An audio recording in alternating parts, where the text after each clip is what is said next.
Development Authority for Tuesday, September 8th, 8 a.m. to order. First item on the agenda is roll call. Heather, could you do a roll call? Sure. Commissioner Fix? Yes. Commissioner Yanni? Yes. Commissioner Schultz? Yes. Commissioner Schwartz? Yes. President Schmitz? Yes, we do have a quorum, so we'll go on to item number 2, public notice of the meeting to be conducted by teleconference. Receive and order it filed, please. I'll offer that motion. I'll second. We have a motion and a second. All in favor, say aye. Oh, Aye. do we have to do a roll call for that? Aye. Yep. Thank you, Okay. everyone. Heather, please do a roll call. Commissioner Fix? Yes. Commissioner Yanni? Commissioner Yanni? Yeah, we're doing a roll. Yes. Okay. Commissioner Schultz? I can hardly hear Heather Bragle at all. All right, I'll take my mask off. Is that better? Yes. Okay. I'll just start over. Commissioner Fix? Yes. Commissioner Yanni? Yes. Commissioner Schultz? Yes. Commissioner Schwartz? Yes. President Schmitz? Yes, motion carries. Item number 3, approve the minutes of the last meeting. Is this on? I'll offer a motion to approve those. I'll second it. We have a motion and a second. Any additions or corrections? Seeing none, all in favor, say aye. Nope. Roll call. Roll call, Aye. sorry. We'll do a roll call. Commissioner Fix? Yes. Commissioner Yanni? Yes. Commissioner Schultz? Yes. Commissioner Schwartz? Yes. President Schmitz? Yes, motion carries. Item number 4.1, administrative activities for August of 2020. Heather? All right, I'll just highlight a couple items on the report. On the Section 8 report, note we are now using all 4 project-based vouchers at Emerson Union Apartments as of September 1st.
I'll second. We have a motion and a second. Any more discussion? I think I've been on record saying I'm not a real big fan of this particular project, but let's see what the soil says first. Any more discussion? Seeing none? Heather, please call the roll. All right, Commissioner Fix? Yes. Commissioner Yanni? Yes. Commissioner Schultz? Yes. Commissioner Schwartz? Yes. President Schmitz? Yes, motion carries. Item 8.1, Rental Properties Fund 2021 Budget. Heather? All right, the third budget for you to approve this year. This budget covers the single-family rental house that the EDA owns at 320 North Broadway, as well as the vacant parking lot at 326 North Broadway. The 300 North Broadway rental house, major expenses for the property are the annual property taxes and depreciation. Funds have been budgeted for occasional staff time as required, as well as property insurance, snow removal, and minor maintenance. The 326 North Broadway property, the EDA occasionally rents this property out to interested parties and as well as at times have authorized use of the property to community organizations at no charge for short-term fundraising purposes. Broadway House Apartments pays the EDA an annual fee of $600 to use the lot during the winter months for tenant parking for snow removal of the Broadway House parking lot. Just note under the budgetary issues, this fund received additional revenue in 2019 for the 326 North Broadway property from Alliance Bank in the amount of $600. And we had an out-of-ordinary maintenance expense in 2019 for the rental house at 320 North Broadway that needed a major sewer line repair in the amount of about $9,900. Thank you. Any questions for Heather? So is this, you're recommending obviously no rent increase from what I see from the budget? Does that come up at a different time? I am not recommending a rent increase this year. We've had renters that have been in there for several years. They're good renters. We've done rent increases over the past several years, and I just thought this year it really wasn't warranted. We don't really have any expenses on that property.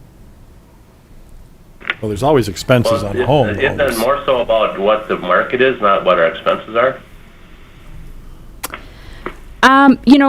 If you want to propose a rent increase, you certainly can. I wasn't going to do one this year, but if What's our rental, monthly rent? $585? Right? I believe it's $575 currently. And then they pay all of the utilities, and I took that into account as well. And they really are, for a two-bedroom unit, they are over the FMRs once you factor in the utility expenses, but it's certainly up to the board if they feel a rent increase is warranted. I have $625 a month. If $7,500 is the total rental income. That Sorry, what?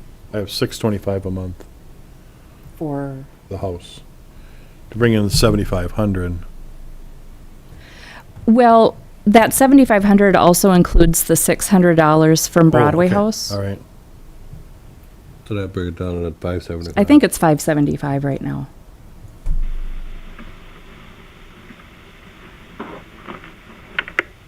I guess with the year that we're going through, I have no problem leaving it the same either. It's just I took that into account as well. I don't know if their income's been affected by COVID at all, but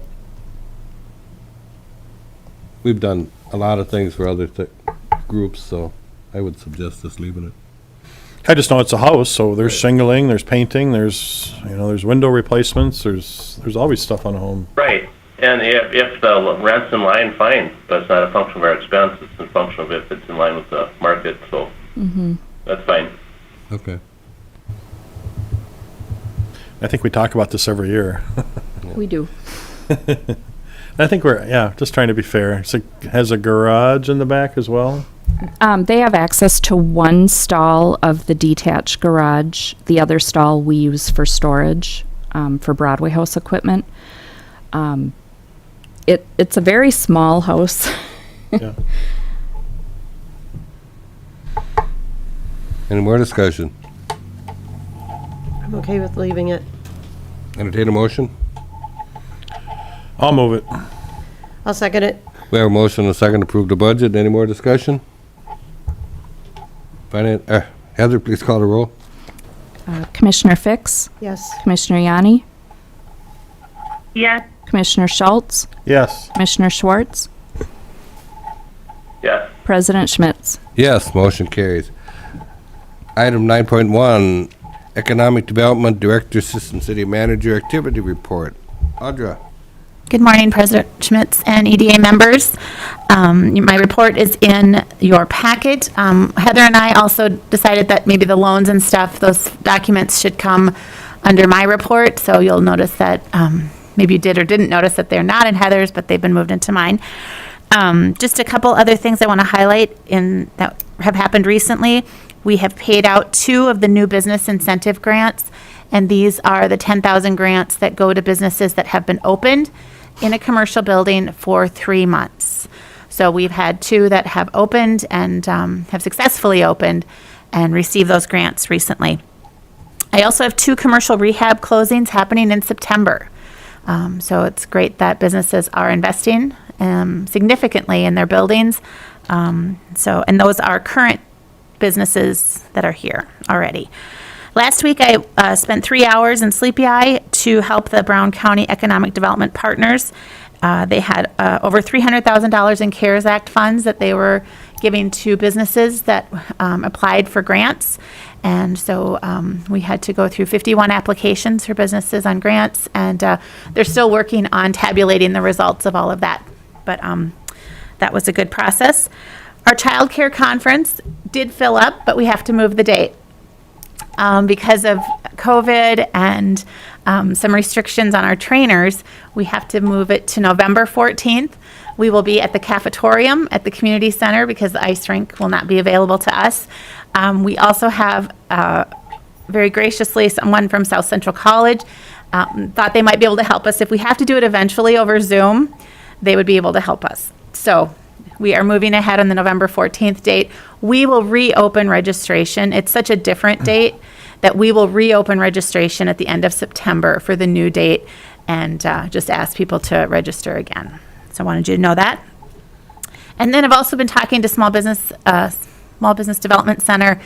Again, we had, COVID really kind of was difficult on our consultant in City Hall, but we are going to start that up again. So September 15th will be our first time when we will have a consultant in City Hall from 9 to 3. And we will use protocol. We'll have hand sanitizer, social distancing, masks, whatever we need to do. But we're excited to have them start up again. And we've also got a schedule of trainings and other opportunities for the rest of 2020, utilizing technology and some other things. So we've got a full schedule till the end of 2020 and are already working on 2021. So, any questions? Audra, going back to your daycare event, one of the trends that I'm noticing in the last 2-3 weeks are the combined virtual and real trainings. Is that an option too for people that can't make it? We'd like to do it live Right, on I understand Zoom. that, Yeah. We might be able to. Think about it. Yeah. I'm starting to see it, and it's working from there. People that really want to go still go, but then people that either can't or COVID reasons or whatever, at least they get something out of it. Mm-hmm. At least they can hear some of the lectures maybe, or something to think about. Yeah, the classes I've been taking for that Economic Development Council have had a pre-recorded lecture. Right. But then they also offer a live chat with the presenter. So you get sort of 2 different experiences. So we will, as we go forward, ideally we want to be live. Yes, absolutely. And I will tell you, the providers want to be in person. They do not, they're kind of over the training over the Zoom. They've had that so much that they want to do something live. So that's our ideal. If we have to, at the end of October, decide that we can't, realistically or Some of the responsibly do training are it. training credits that they need, right? Yeah, there's 4 training credits that they So they need. could have them virtually. Yep. But we wanted to do it live, Yeah, absolutely. so we could support them and I stuff. think we all want that, but the last conference, virtual conference, also allowed you to see the workshops for up to 2 weeks after the last date of the Oh, nice. live training that people were at. So that was even better yet, that if you couldn't go, you had some time to click into the workshops you wanted to see. I just throw it out there. Yep. Will they be recorded? They will be recorded. It's a live event that we're working with right now. If we want them recorded, then we have to go through a process with the trainers and DHS. So if it's Zoom, we would record it, but it's proprietary. It's their property, their presentations. So we'll have to work that out.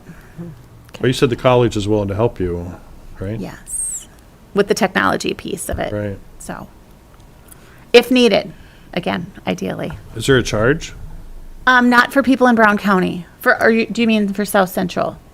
No, We for- haven't done anything really with them yet. No, for participants who want to.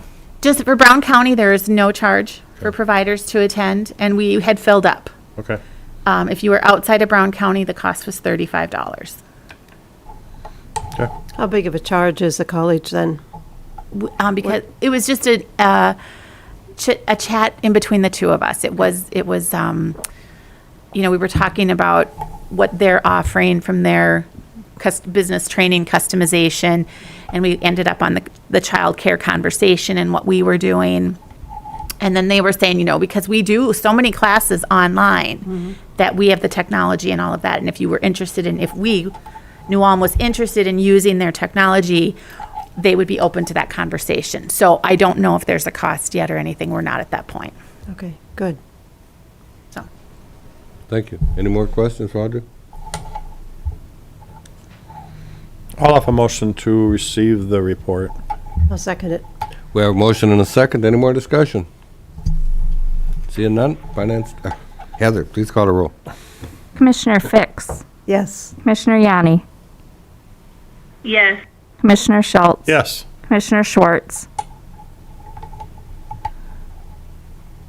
You may have lost. Is that me? Yes. Yeah, President Schmitz. couldn't hear. Yeah, yes, motion carries. With no more business, meeting adjourned.